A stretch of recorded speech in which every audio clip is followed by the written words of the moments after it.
कोण प्रफुल्ल पटेल आणि सुनील तटकरे यांना त्यांच्या पदांपासून दूर ढकलतं आणि आता फक्त ही पदांपासून दूर ढकलण्यात आलेली आहेत. काय ह्याचे पुढेही त्या दोघां नेत्यांच्या राजकारणावर परिणाम होऊ शकतात? हे बघा तुझ्या ही जी लिस्ट आपण चालवतोय ना तीच जरा चालवत राहूया आपण. हां, आणि कारण असं आहे की त्या क्लेरिकल मिस्टेकवाल्या ट्विट नंतर हे सुधारित पान आलेलं आहे आणि सांगण्यात आलेलं आहे की जे ओरिजिनल होतं ते फक्त पान नंबर 1 होतं, हे पान नंबर 3 बघा असं त्यांनी सांगितलेलं आहे त्याच्यामध्ये. तर हे पान नंबर 3 काय आहे बेसिकली, त्याच्यामध्ये त्यांनी लिहिलं list of national working committee members, म्हणजे त्यांच्या पक्षाची ही हायेस्ट डिसिजन मेकिंग बॉडी आहे. ठीक आहे, अध्यक्ष वगैरे हे सगळ्यांच्या पलीकडे, म्हणजे ती वर्किंग कमिटी बसायला लागते. आता त्या वर्किंग कमिटीमध्ये त्यांनी जी नावं घेतली आहेत त्याच्यामध्ये हायलाइटेड नावं जर आपण बघितली तर आपल्याला लक्षात येऊ शकेल. प्रफुल्ल पटेलांचं नाव आहे, सुनील तटकरेंचं नाव आहे, भुजबळांचं नाव आहे, नंतर दिलीप वळसे पाटलांचं नाव त्याच्यामध्ये आहे, आणि मग बाकी माणिकराव कोकाटे मला त्याच्यामध्ये दिसत आहेत जे जुन्यापैकी आपण म्हटलं तर. चेतन तुपे हे नवीन ॲडिशन त्याच्यामध्ये दिसत आहे, शेखर निकम त्याच्यामध्ये नवीन ॲडिशन दिसत आहेत, सना मलिक त्याच्यामध्ये नवीन ॲडिशन दिसत आहेत, सरोज अहिरे त्याच्यामध्ये नवीन ॲडिशन दिसत आहेत, आणि बाकी सगळे त्यांच्या इतर भागातले अरुणाचल आणि या सगळ्या इकडनं घेतलेले लोक आपल्याला त्याच्यामध्ये दिसत आहेत. इंटरेस्टिंग गोष्ट काय याच्यामध्ये की एक मोठा बदल त्याच्यामध्ये काय बघायला मिळतोय, तू म्हणालीस त्या पद्धतीने. एक तर प्रफुल्ल पटेल यांच्यासमोर वर्किंग प्रेसिडेंट हे नाव त्याच्यामध्ये नाहीये. आता मुळात ही स्टोरी आधी आपण सांगितली पाहिजे की वर्किंग प्रेसिडेंट नावाची गोष्ट कशी काय आली त्याच्यामध्ये आणि प्रफुल्ल पटेल वर्किंग प्रेसिडेंट कसे झाले ही गोष्ट आपण लक्षात घेतली पाहिजे. त्याची सुरुवात होते ती 2 मे 2023 ला ह्याची सुरुवात होते, ज्यावेळेस तो सगळा यशवंतराव चव्हाण सेंटरला जो सगळा प्रकार घडला की शरद पवारांनी अचानक अनाऊन्स केलं की आता मी काय अध्यक्षपद सोडणार आहे आणि म्हणजे सक्रिय राजकारणातनं बाहेर जाणार आहे, संसदीय राजकारणातनं वगैरे त्यांनी सांगितलं. त्याच्यानंतर मग बरेच दिवस तिकडे सगळा तो हल्ला गुल्ला झाला सगळा, मग परत सगळेजण भेटले, मग तो पुन्हा अध्यक्ष ते झाले वगैरे, आणि त्याच्यानंतर एक दिल्लीमध्ये एक बैठक झाली. ठीक आहे, त्या बैठकीमध्ये असा प्रस्ताव आणायचा प्रयत्न होता की सुप्रिया सुळेंना वर्किंग प्रेसिडेंट केलं पाहिजे, तुम्ही अध्यक्ष राहा आणि मग वर्षभरानंतर, कारण पवारांनी तो वर्षभरासाठी डिसिजन पुढे ढकलला होता अपॅरेंटली. पण त्याच्यामध्ये अशी चर्चा होती की शरद पवारांना पक्षाची सूत्रही सुप्रिया सुळेंकडे द्यायची आहेत आणि तो होता फ्लॅश पॉईंट पक्षामध्ये विदिन पार्टी, कारण त्याच्यामध्ये गोष्ट क्लिअर होणार होती की पक्षाची सूत्र जाणार सुप्रिया सुळेंकडे, अजित पवारांचं काय होणार या बाबतीतली क्लॅरिटी त्याच्यामध्ये नव्हती. ही गोष्ट होत असताना त्याच्यामध्ये मग आणि त्यावेळेस प्रफुल्ल पटेल हे पक्षाचे उपाध्यक्ष होते, वरिष्ठ उपाध्यक्ष म्हणून काम करत होते. ही पोस्ट पक्षामध्ये आत्ता कुठेही दिसत नाहीये, पण ते उपाध्यक्ष म्हणून होते. तर त्यांनी त्याच्यामध्ये मुद्दा मांडला की मी सिनियर आहे आणि मी कसं काय उपाध्यक्ष म्हणून काम करणार वगैरे वगैरे अशा आहे. मग त्यांना सुद्धा वर्किंग प्रेसिडेंट बनवण्याचं ठरलं आणि मग 2 वर्किंग प्रेसिडेंट झाले राष्ट्रवादी काँग्रेसमध्ये, आणि त्याच्यामुळे हे वर्किंग प्रेसिडेंट नावाची ही पोझिशन त्या ठिकाणी आली आणि प्रफुल्ल पटेल सुद्धा वर्किंग प्रेसिडेंट झाले. मग पुढचं सगळं आपल्याला माहिती आहे की त्याच वर्किंग प्रेसिडेंटनी म्हणजे प्रफुल्ल पटेलने ती मीटिंग बोलवली आणि त्या मीटिंगमध्ये मग जे आज कार्यकारिणीमधले इतर लोक दिसत आहेत, भुजबळ, दिलीप वळसे पाटील आणि हे सगळेजण त्याच्यामध्ये उपस्थित होते आणि त्यांनी मिळून पक्षाचा अध्यक्षच बदलून टाकला. आणि त्याच्यामध्ये धनंजय मुंडे आणि हे सगळेच जण होते, धनंजय मुंडे सुद्धा वर्किंग कमिटीमध्ये होते. पक्षाचा अध्यक्ष त्यांनी बदलून टाकला, तिकडे अजित पवारांची त्यांना अध्यक्ष बनवलं आणि त्याच्यानंतर जो काही खेळ झाला तो आपण बघितला. मला असं दिसतंय या सगळ्या ह्याच्यामध्ये, आणि हा आपण पॅटर्न बघितला पाहिजे. सगळ्यात आधी वर्किंग प्रेसिडेंट म्हणून जो काही पत्रव्यवहार झालाय तो रद्द करावा असं सांगण्यात आलं. याचा अर्थ काय की कुठेतरी वर्किंग प्रेसिडेंट हे, आणि आपण गेल्या वेळेस त्याच्यावरती आपण चर्चा केलेली होती की कशा पद्धतीने एनसीपीची बदललेली कॉन्स्टिट्यूशन जी आहे ती आता स्वीकारावी अशा पद्धतीचं, म्हणजे ती नोटवर घ्यावी अशा पद्धतीचं पत्र जे इलेक्शन कमिशनला पाठवण्यात आलेलं होतं, जी अडॉप्ट करण्यात आली होती 2023 मध्ये, ते पत्र तो पत्रव्यवहार लक्षात घेऊ नये अशा पद्धतीची गोष्ट त्याच्यामध्ये सांगण्यात आलेली होती.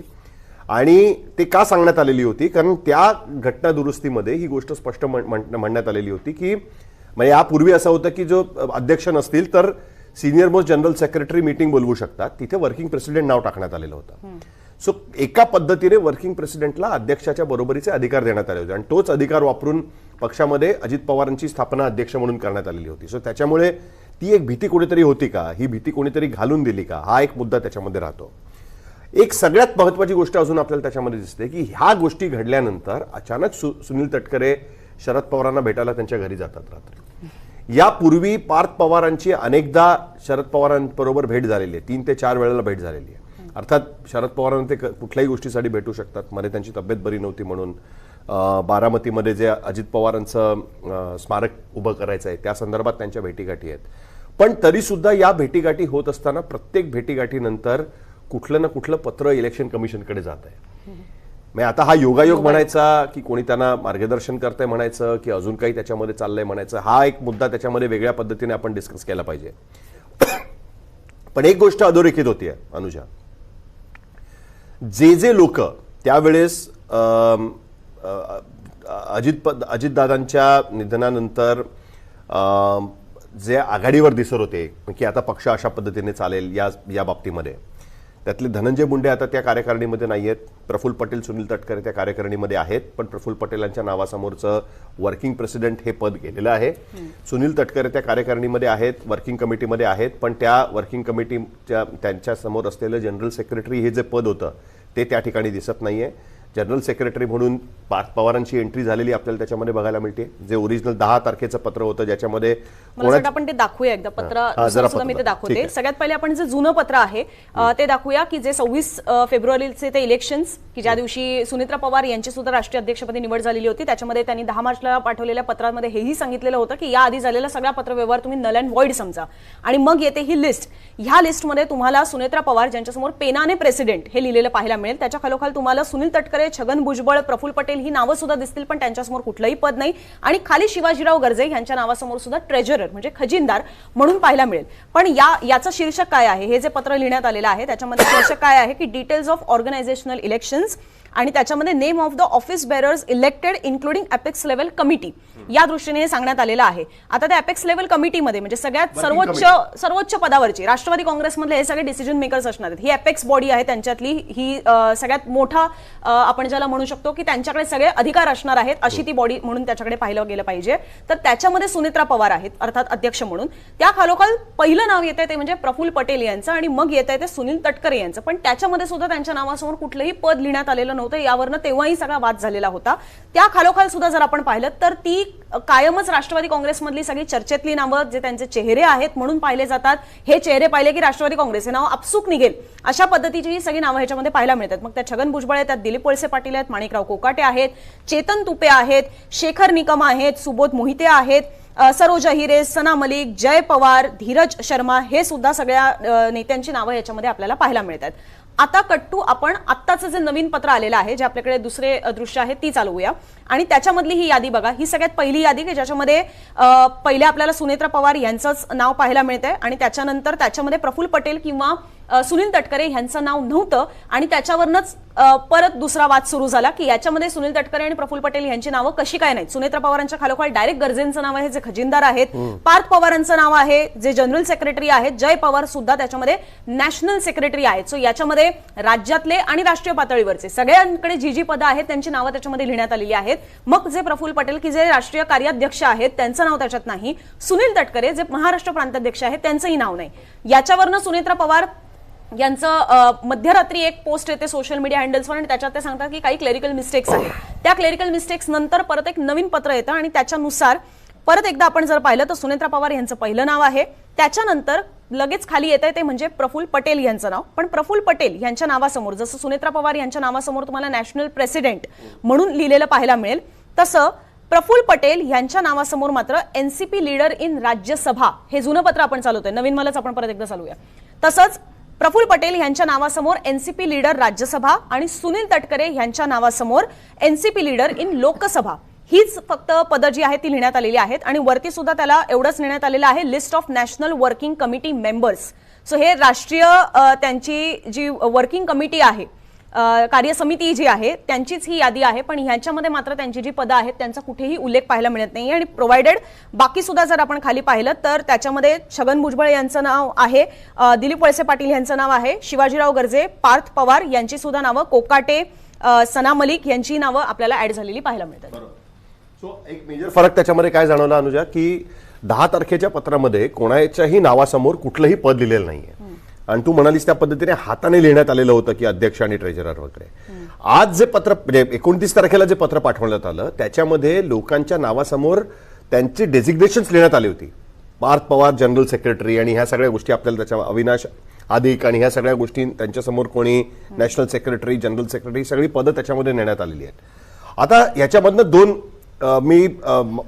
ज्यांच्याशी मी बोलले त्याच्यातनं मला लक्षात येत आहे की सतत हे सांगितलं जात आहे की अचानक राष्ट्रवादीमध्ये ज्यांनी हे पत्र पाठवलेलं आहे एक तर राष्ट्रवादीमध्ये आता कळत नाही की नक्की कोण पत्र पाठवत आहे.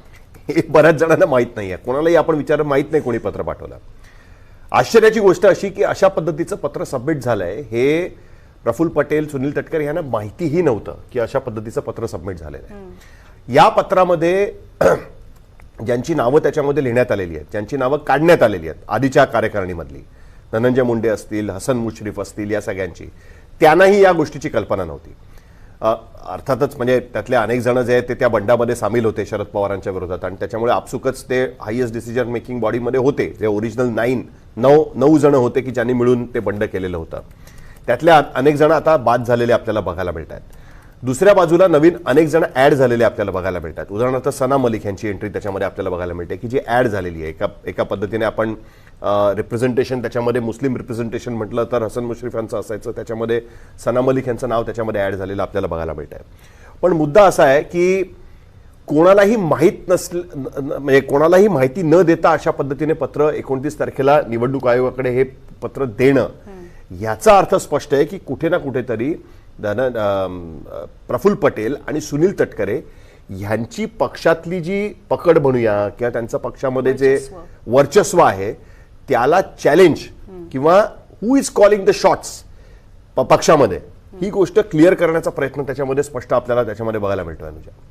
कारण अदरवाईज अशा पद्धतीने पत्र पाठवण्याचं काहीच कारण नव्हतं. काल आसामला प्रफुल्ल पटेल सुनित्रा पवार नंतर पार्थ पवार सगळे एकत्र गेले. परत येताना प्रफुल्ल पटेल मुख्यमंत्र्यांबरोबर आले.